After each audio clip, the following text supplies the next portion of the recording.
په کونړ ولایت کې د قیمتي لرګیو قاچاق کې څوک ښکیل دی ولې حکومت مخنیوی نه کوي؟ د سلام په وړاندې کولو سره یو ځل بیا درته یو نوی ویډیو ته ښه راغلاست وایم. د کونړ امنیه قومندان د قیمتي لرګیو په قاچاق کې ښکیل ده. د کونړ په ځنګلونو لا هم همغسې چور تالان ګډ شوی ده. له ځنګلونو یې ونې وهل کېږي او قیمتي لرګي له کونړ څخه قاچاق کېږي. خو پر وړاندې د کونړ امنیتي چارواکي غلي پاتې دي. که څه هم د کونړ ولایت څخه په لوی لارو د لرګیو پر راوړلو بندیز لګېدلی ده او له څو کلونو راهیسې په لویه لار قاچاق بند شوی ده، خو لا هم ځنګلونه وهل کېږي او قیمتي لرګي قاچاق کېږي. د کونړ څخه قیمتي لرګي د کونړ د امنیتي قومندان او نور امنیتي چارواکو په مرسته قاچاق کېږي او په ګټه کې ورسره دوی هم شریک دي.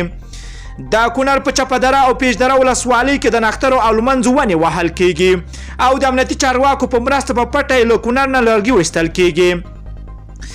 د کونړ ولایت اوسېدونکي وایي هره ورځ د کونړ ځنګلونه وهل کېږي، زیاته برخه وهل شوې ده خو لږ پاتې برخه یې پاتې ده چې د قاچاق لپاره چمتو کېږي او د حکومت وسلوال مخالفین هم ترې باج اخلي. د چپدرې او پیشدرې ولسوالۍ ځایي اوسېدونکي چې هره ورځ د ځنګلونو وهل او قاچاق کېدل په خپلو سترګو ګوري وایي که د ځنګلونو پر وهلو او د لرګیو په قاچاق کې د حکومت لاس بر هم وي نو ځکه یې مخه نه نیسي چې د چارواکو ګټه هم پکې ده.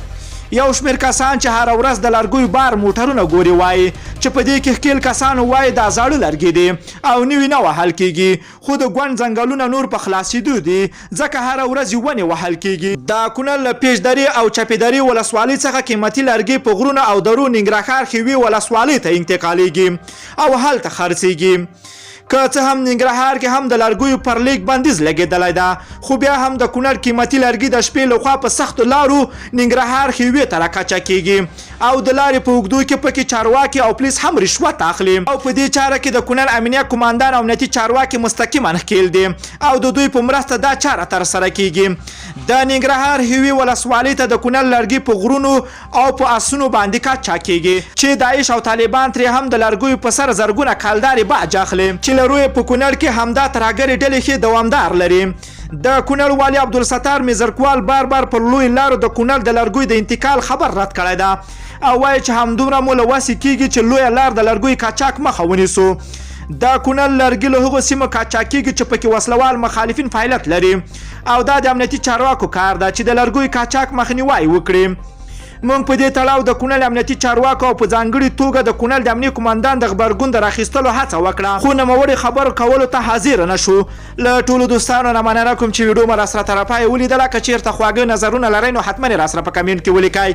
که غواړئ له همداسې تازه او دقیقو معلوماتو خبر شئ د پښتو اپډیټ چینل حتما درسره سبسکرایب کولی شئ. نور مو په پاک رب سپارم، الله مو مل شه، ښه وخت درته غواړم.